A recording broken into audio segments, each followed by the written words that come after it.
بسم الله الرحمن الرحيم كلنتي وعانا wanaagsan dhamaan saaxiibada tooskii nagu xiran YouTube-ka Maxamed Soomaali YouTube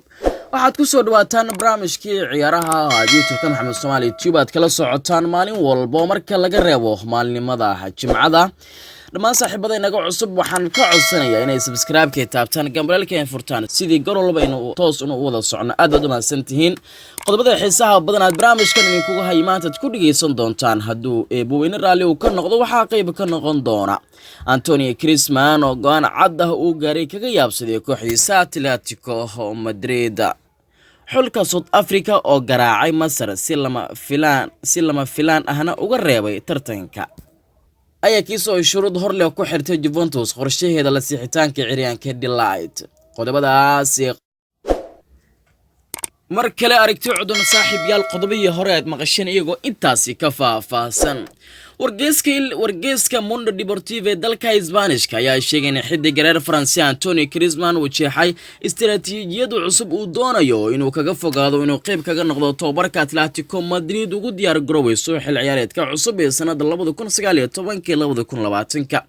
kadib markuu horaantii bishan si rasmi ah ugu dhawaaqay inuu ka tagi doono kooxda kubadda cagta Atletico Madrid. Griezmann ayaa si weyn kaga carooday maamulka kooxda Atletico Madrid kadib markii ay war rasmi ah soo saareen kaga sheegeen in Barcelona laacibka Antonio Griezmann ay si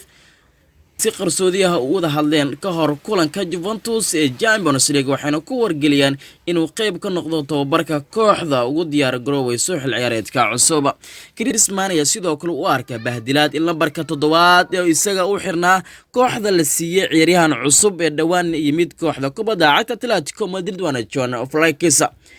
hadaba sidii wararku sheegayaan Antonio Griezmann iyo xiriir la sameeyay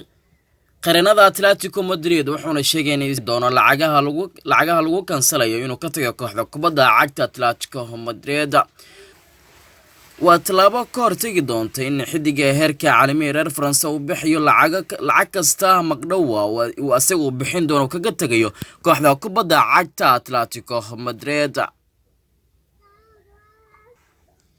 xulka qaranka South Africa ayaa qarxiyay lama filaankii ugu weynaa ee koobka qaarada Afrika kadib markii koobka ka reeween wadanka martigelinaya koobka ahna xulka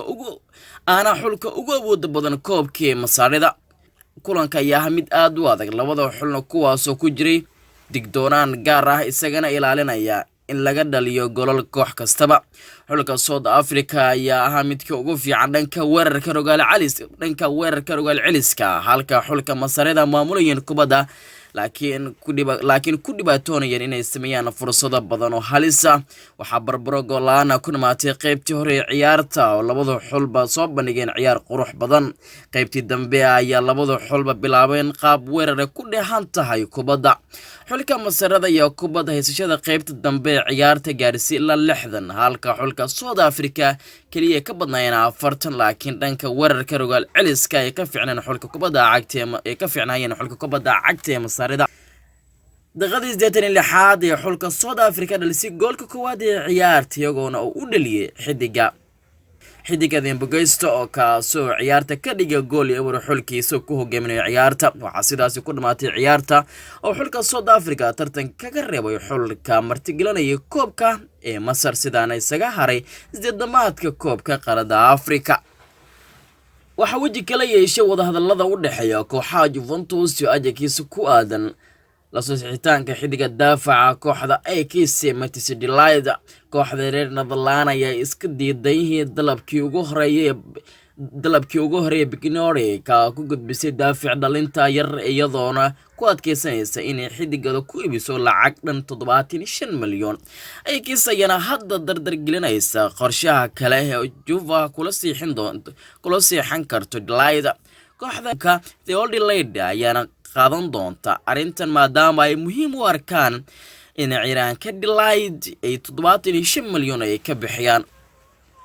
weli way furantay fursadda Juventus ee kula siixan karto kabtanka AS iyagoona horaan heshiis shakhsi ah la gaaray xidiga. gudaha saaxiib yaal intaas ayaan ku soo afmaraya barnaamijkii ciyaaraha YouTube-ka Maxamed Soomaali YouTube aad kala socdeen aad badmaadsantiin sida gorol baati nolol socotaan intaan barnaamijkan kiisa xigaan ku kulmi doona anagoo isku dabanoo idin leh amaan Allah.